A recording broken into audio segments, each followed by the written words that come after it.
ఓం నమో నారాయణాయ. ఓం నమః శివాయ. శ్రీమాత్రే నమః.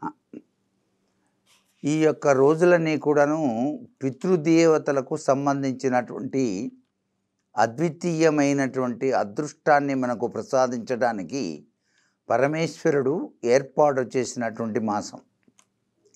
మహాలయ పక్షాలు అంటారు.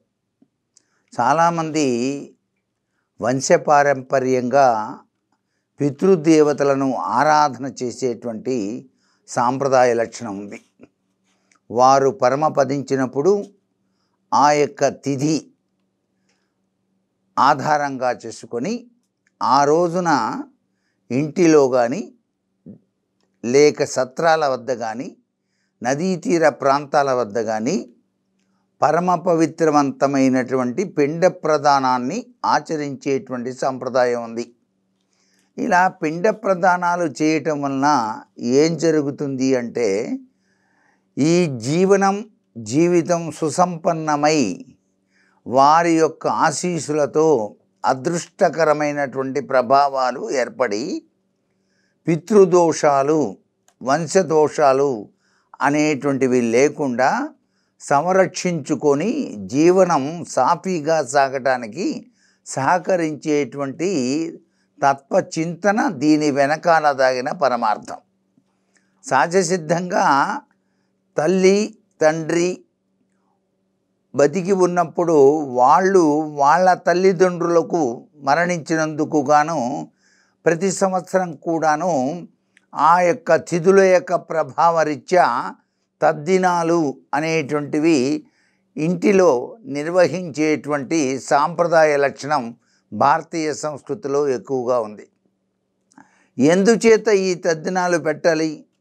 నిజంగా పితృదేవతలు స్వీకరిస్తారా లేదా అని చెప్పేసి చాలామంది అంటూ ఉంటారు. కానీ పితృదేవతలు మన కంటికి కనిపించకుండానే ఆ యొక్క మంత్రపూర్వకమైనటువంటి ప్రభావరీత్యా మనం వారి పేరుని తలుచుకుంటూ బ్రాహ్మణోత్తములను పిలిచి వారుగా భావన చేస్తూ చనిపోయినటువంటి వ్యక్తులు దక్షిణం వైపు కూర్చొని భోంచేసేటట్టుగా, అంటే ఆ యొక్క పితృదేవత యొక్క స్వరూపాన్ని మనం దక్షిణం వైపు తిరిగి తర్పణాదులు చేస్తూ భోజనం పెడతాం కడుపు నిండా బ్రాహ్మణునికి. అలాగే తూర్పు దిశగా ఇంకొక బ్రాహ్మణ్ణి కూర్చోబెడతాం. అది దైవదత్తమైనటువంటి ప్రభావతత్వంగా భావన చేస్తూ ఆ యొక్క తద్దినాన్ని నిర్వహిస్తారు. అది కూడాను వేద పండితుడు మంత్రోచ్చరణతో నిర్వహించేటువంటి విధి విధానం అన్నమాట.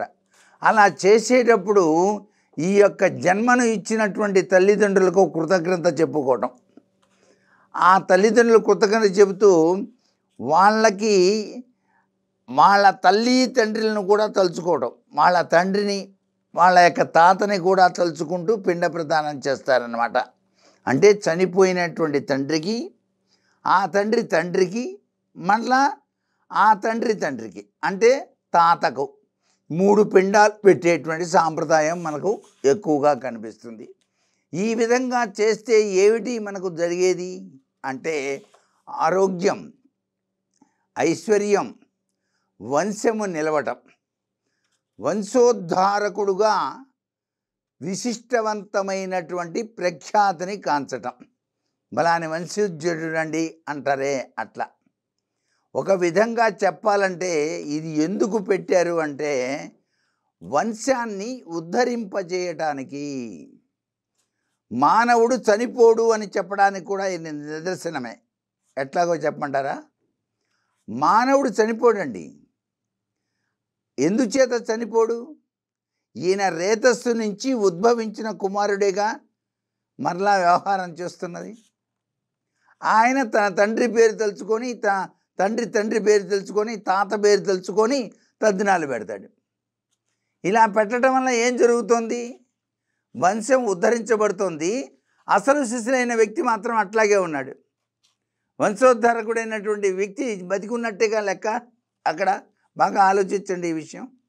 మానవుడికి చావు లేదు. ఎలా లేదండి అంటే ఈ మానవుడి యొక్క రేతస్సు నుంచేగా ఇంకో మానవుడు వచ్చింది. నేనున్నానండి, నా నుంచి నా కుమారులు ఉద్భవించారు కదా, నా రేతస్సేగా నా కుమారులు ఉన్నది. ఒకవేళ నేను పోయినప్పటికీ నా కుమారుల్లో నా రేతస్సు ఉంది కాబట్టి బతుకున్నట్టే లెక్క. ఇది అసలు పాయింట్ అన్నమాట. అయితే ఈ శరీరం శాశ్వతం కాదు, పోతుంది. చొక్కా తీసి చొక్కా చినిగిపోయినప్పుడు తీసేసినట్టుగా. కానీ ఈ వంశం మాత్రం నిలుస్తోంది. ఈ మానవుడు అనేటువంటి వాడు నిలిచే ఉన్నాడన్నమాట. అందుచేత ఇక్కడ మానవుడికి చావు లేదు. దీనిలో తగిన పరమార్థం. అందుచేతనే మనం ఈ పితృకర్మలు అనేటువంటివి ఆచరిస్తున్నాం. ఈ పితృశ్రాద్ధాలు పెట్టడం అందుకే. ఇలా పెట్టినట్టయితే ఏమవుతుంది? పరలోకంలో ఉండేటువంటి పితృదేవతలు మనకు వంశాన్ని ఉద్ధరింపజేయడానికి సహకరిస్తారు. పిల్లలు కలగలేదు, పెళ్ళిళ్ళు కాలేదు అంటే పితృదేవతల యొక్క శాపమే సాక్షిభూతంగా ఉంటుంది. అందుచేత పితృశాపం తొలగించుకోవడానికి పూజలు చేయించుకోండాయా అని చెప్పేసి చెబుతూ ఉంటాం అన్నమాట. దీని వెనకాల తగిన పరమార్థాన్ని అర్థం చేసుకుంటూ భారతీయ సనాతన సంస్కృతి సంప్రదాయంలో ఈ మాలాయ పక్షాల్లో కూడా పితృదేవతలకు తర్పణాదులు ఇవ్వటం, తద్దినాలు లాంటివి పెట్టడం, పిండ ప్రదానాలు చేయటం చాలా విశేషం.